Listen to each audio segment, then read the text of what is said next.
Welcome back to my channel. স্বপ্নের রান্নাঘরের তরফ থেকে সকলকে শুভেচ্ছা ও ভালোবাসা জানিয়ে আজকের একটা নতুন ভিডিও নিয়ে চলে এলাম তোমাদের সামনে। তো আজকে আমি দেখাবো বিলাতি আমড়ার চাটনি।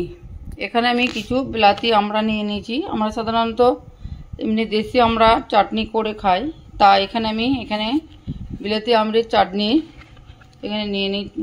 খানিকগুলো বিলাতি আমড়া নিয়ে নিয়েছি। তা এখানে একটু পাকা মতো আছে আর কাঁচাও আছে। তো দেখা যাক আজকে কিভাবে আমরা বিলাতি আমড়ার চাটনি বানাই।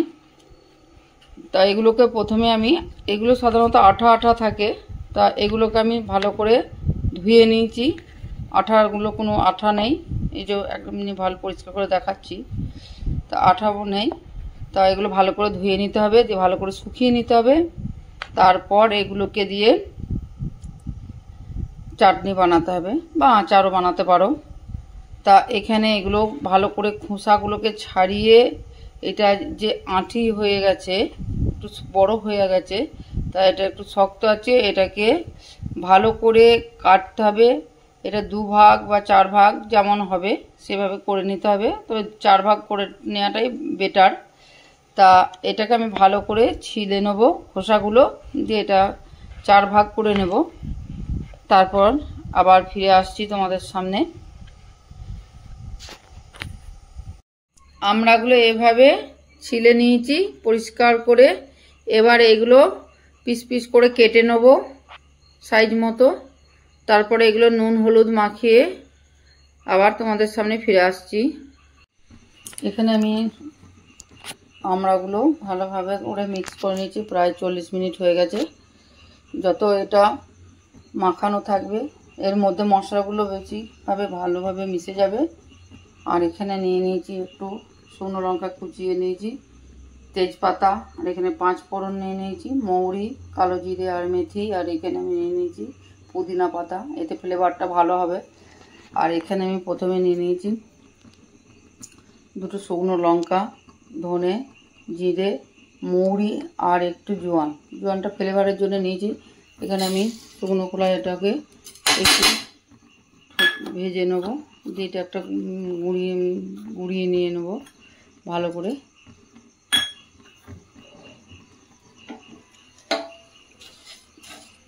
যেহেতু এখানে শুকনো লঙ্কা কুচিয়ে নিয়েছি, তার জন্যে এখানে আমি 2টো শুকনো লঙ্কা নিয়েছি মাত্র।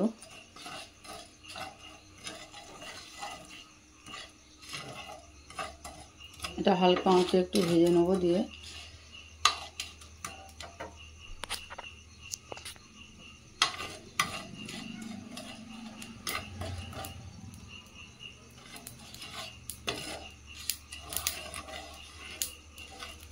এই বর্ষাকালের টাইমটাই বিলাতি আমড়াটা হয়। আম আর আমড়া বেশ পাশাপাশি হয়। আমরা যেই আম শেষ হয়ে যায় তারপরেই আমড়া পাকতে শুরু করে।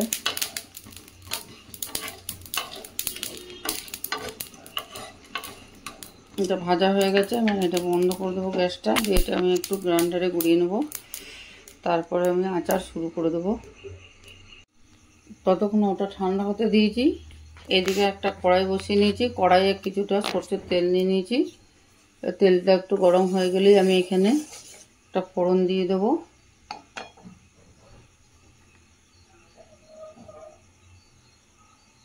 তেলটা গরম হয়ে গেছে, আমি এখানে একটু 5 ফোড়ন দিয়ে দিচ্ছি। আর এখানে কুচিয়ে রেখেছি শুকনো লঙ্কা কিছুটা দিয়ে দিলাম, আর দেবো তেজপাতা।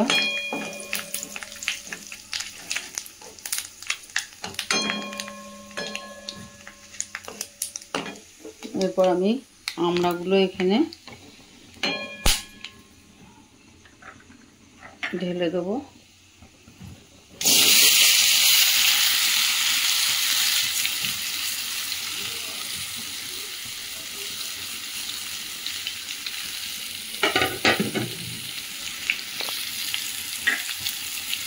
ততক্ষণ আমি এটাকে ভালো করে ভেজে নেব।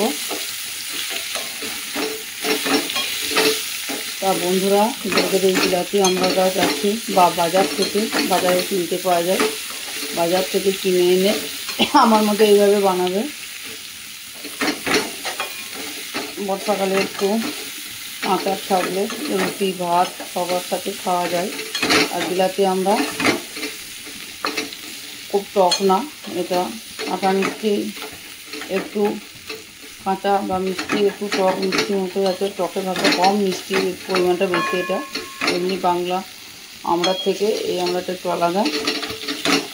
আমি এটা ভালো করে মিক্স করে নিলাম।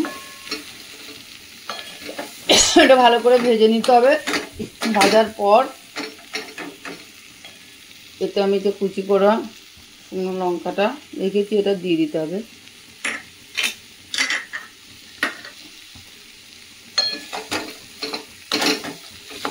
আমি ভেজে নিচ্ছি, তারপর আবার আসছি, ওটা গ্রাইন্ড করে নিয়ে আসি।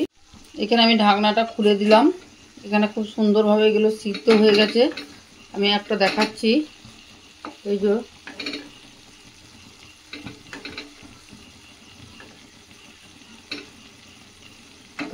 সিদ্ধ হয়ে গেছে, এগুলো ভেঙে যাচ্ছে। তা এরপর আমি এখানে একটু দিয়ে দেবো আদা কুচি। আদা একটু কুচিয়ে থেঁতলে নিয়েছি, আর তার সঙ্গে দিয়ে দিচ্ছি গোটা চারেক রসুন। আদা আর রসুন দিলে কি আচার বা চাটনির ফ্লেভারটা খুব সুন্দর আসে। আর যেহেতু এটা আমড়াটা এখানে মিষ্টি, সেহেতু এটা টক আনার জন্য আমি একটু তেঁতুল গুলে নিয়েছি। এই টক ভাবটা আনানোর জন্য এই তেঁতুল গুলাটা আমি এখানে দিয়ে দিলাম। এটা দিলে এর যে টেস্ট, একটা টক ঝাল মিষ্টি, এই টেস্টটা এসে যাবে আর ফ্লেভারটা খুব সুন্দর আসবে। তার সঙ্গে কালারটাও। এই যে আমি এটা ভালো করে মিক্স করে নেব। নুন তো আগে থেকেই মিশানো আছে, যেহেতু আমড়াটা কাটার পরই নুন লঙ্কা আর হলুদ মিক্স করে রেখেছিলাম, এতে আর নুন দেওয়ার প্রয়োজন নেই। আর এখানে আমি এই যে গ্রাইন্ডারে এটা গুঁড়িয়ে রেখেছি, এটা নামানোর আগে দিয়ে নামাবো যেহেতু।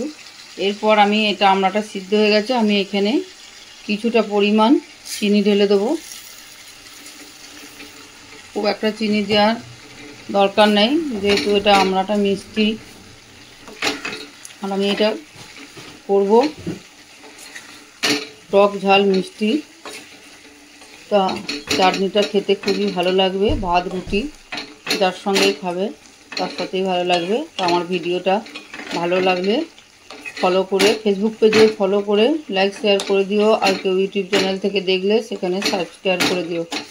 আর তোমরা আমার পাশে থেকো আর আমার মতো করে একটু এটা বানিয়ে খেও।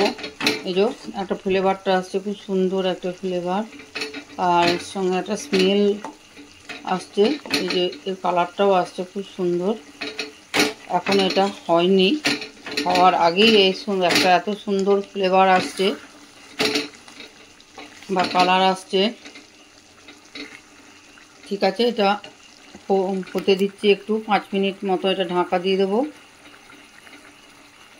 আবার ফিরে আসবো তোমাদের সামনে।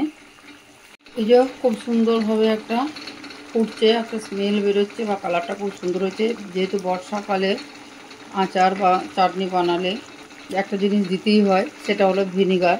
এখানে আমি 1.5 চিপি মতো ভিনিগার নিয়ে নিয়েছি। এই ভিনিগার বা দিয়ে দিলে এটা কখনোই খারাপ হবে না। এটা জারে ভরে রেখে দিলে অনেক দিন থেকে যাবে। এটা কাঁচের জারে এটা স্টোর করে রেখে দিতে পারো, তাহলে কোনো দিনই খারাপ হবে না ভিনিগার দিলে। এটা শুধু আমড়ার আচার তা না, প্রত্যেকটা আচার বানালেই 1.5 চিপি, যেমন পরিমাণ 1.5 চিপি। এখানে আমার 1 কেজি মতো আমড়াটা ছিল, এই জন্য আমি 1.5 চিপি মতো দিয়ে নিলাম।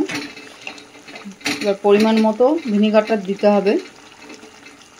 এই ঠিক এটা নামানোর মিনিট 10-20 টাইমের সময় এটা দিতে হবে, কেন ভিনিগারটা দিলে এটা একটা টক ভাব আসে, তার একটু আচারটা জল জল পড়া হয়ে থাকে, তার জন্যে এটা নামানোর 10-20 মিনিট আগে দিতে হয়। আর ঠিক যে সময় ফুটবে আচারটা সেই সময় দিতে হবে। তো আমি এটা দিয়ে দিলাম। এরপরে বাকি রইল পুদিনা পাতা আর যে একটা ডাস্ট মশলা করে রেখেছিলাম ওই মশলাটা। এটা আমি ভিনিগারটা দিয়ে 10 মিনিট এটা ফুটতে দেবো। ততক্ষণে আমড়াগুলো আরও ভালোভাবে সিদ্ধ হয়ে যাবে। কিছুটা তো সিদ্ধ হয়েই গেছে। এবার আমি এটাকে ঢাকনা দিয়ে দেবো, আবার ফিরে আসবো তোমাদের সামনে। তো আমার এখানে আচারটা হয়েই এসছে। এবার আমি এখানে দিয়ে দেবো একটু গুঁড়ো করে রাখা এই মশলাটা।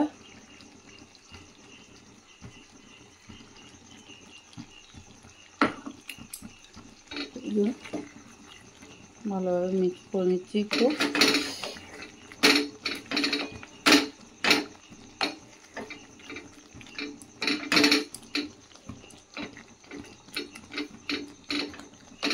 চাটনি বা আচার বানাতে গেলে এইভাবে একটু মশলা করে দিলে এর ফ্লেভারটা খুব সুন্দর আসে।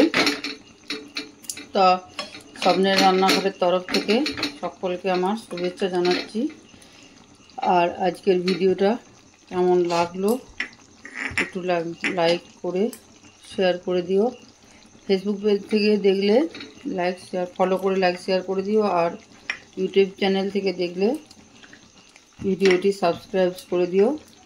এরপর আমি এটা দিয়ে দিচ্ছি পুদিনা পাতাগুলো, একটু ফ্লেভার আসার জন্য। স্মেল এর থেকে তো এমনিতেই স্মেল বেরিয়ে গেছে। তারপর আমি এটা একটু দিয়ে মশলাটা দিয়ে হালকা চাপা দিয়ে দেবো। 5 মিনিট পর এটা আমি নামিয়ে নেব। যেহেতু এই ভাজা মশলাটা দিলাম, এটা একটু ভিতরে ভিতরে ঢুকে যাক। 5 মিনিট পর আমি এটাকে একটু নামিয়ে নেব।